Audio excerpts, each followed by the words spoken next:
Now for our story. It was almost 10:30.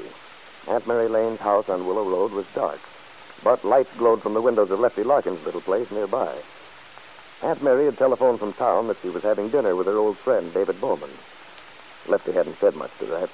He was still angry at David for offering Bill Meade a job at the bank. Lefty felt that, considering the way Bill had treated Peggy Douglas, the young girl he knew to be his daughter, David's friendly attitude toward the young man amounted to disloyalty. Of course, he tried to comfort himself with the knowledge that Peggy's life was straightened out now. She was going to marry Nicholas Dorn, the young writer Lefty liked so much. But his contentment about that was somewhat marred by Aunt Mary's attitude. For Aunt Mary was quite certain that Peggy should not marry Nicholas, much as she liked the young man. Now, as Lefty sits in his comfortable old leather easy chair, softly puffing his pipe, there's a tap at the door. Hello? It's me, Lefty. Oh, Aunt Mary.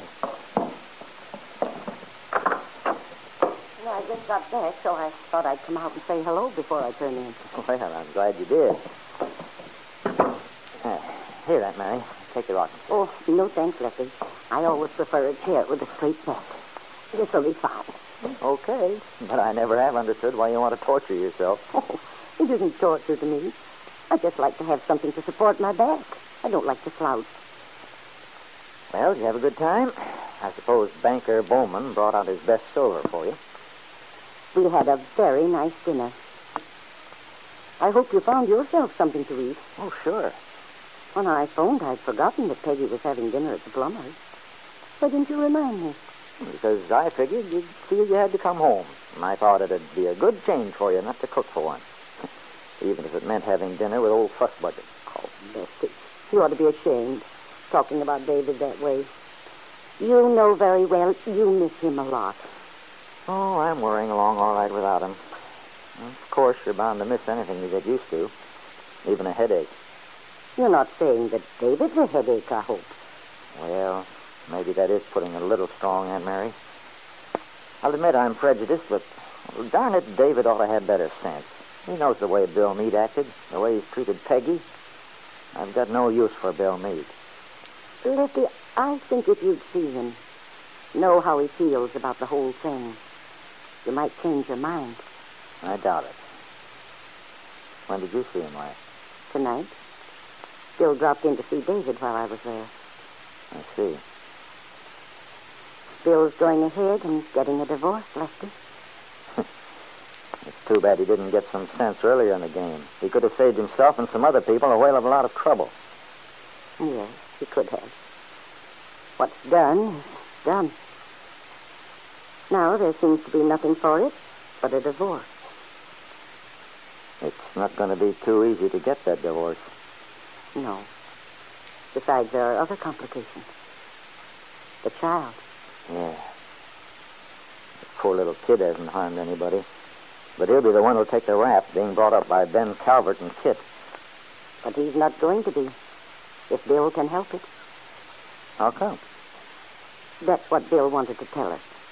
You see, he's decided to get custody of the child, if he can. He has, huh? Yes, Lefty. Well, if he does, that'll be one less victim for the Calverts. I hope Bill will be able to give his son a little more sense than he's shown so far. Oh, Lefty, you're so unfair where Bill is concerned. Believe me, he's worried about his responsibility. He wants to do the very best he can for the child. Anyway, that certainly closes the chapter for good and all, so far as Peggy's concerned. What do you mean? Well, you surely don't imagine that Bill would have the nerve to think about Peggy at this point. Not with a baby on his hands. I don't know, Lefty. But there's one thing I am sure of. What's that? Bill Meade is still deeply in love with Peggy. Well, that's his tough luck. Good Lord, Aunt Mary, you can see how impossible it would be. Peggy and Bill and Kit Meade's child. No matter how much you disapprove of Peggy's marrying Nicholas Dorn, I don't believe you want that to happen. Oh, of course, we're both assuming a great deal, Lefty, because it's impossible to tell how things will turn out. As David said, Bill is pretty sure to have a fight on his hands. Yeah. It's not likely that Ben Calvert would give up without a fight. Let Bill cart off his grandchild just like that.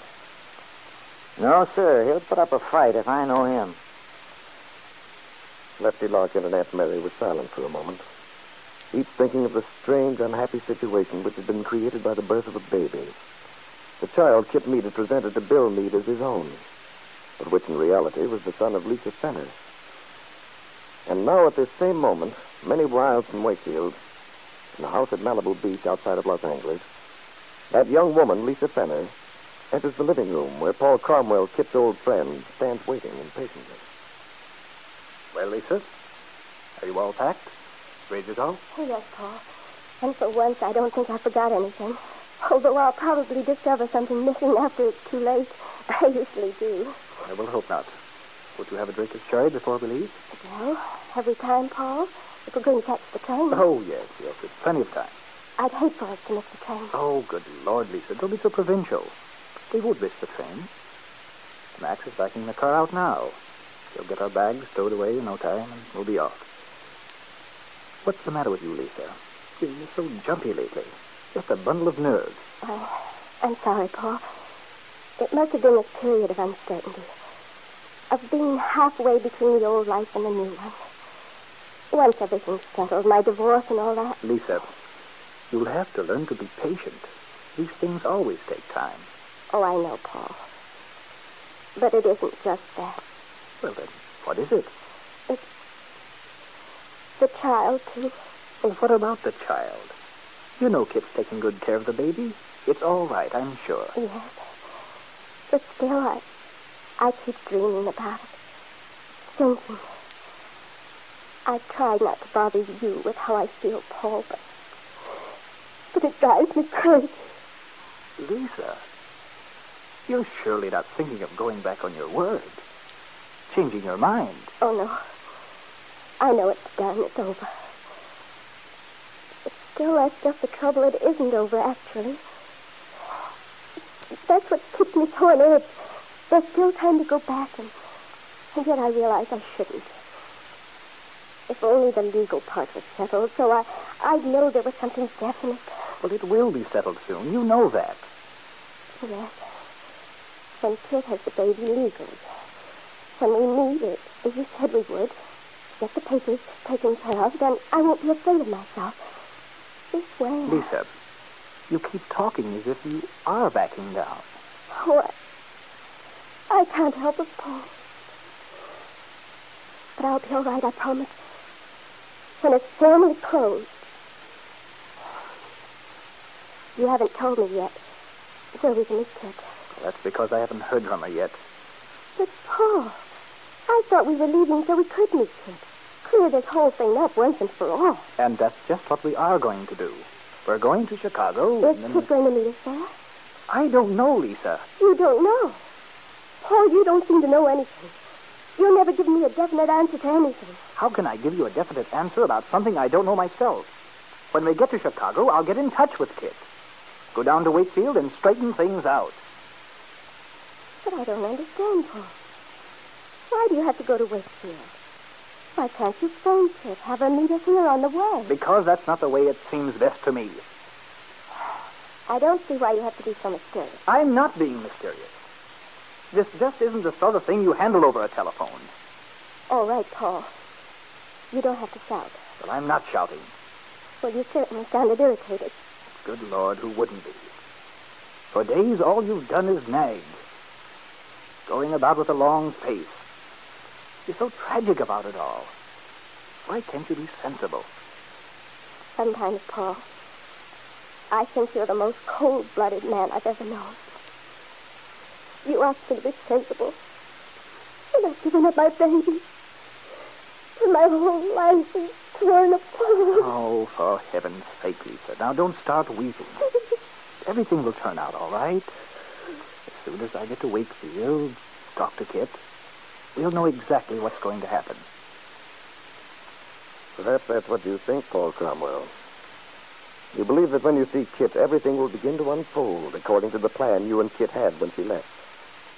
But you may be surprised at what you're going to discover when you get to Wakefield.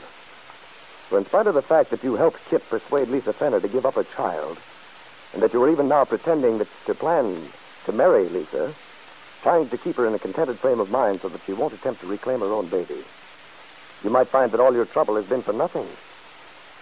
If you discover the truth, Paul, you'll find that Kit has no more intention of keeping her promise to you than you have of keeping your promise to Lisa.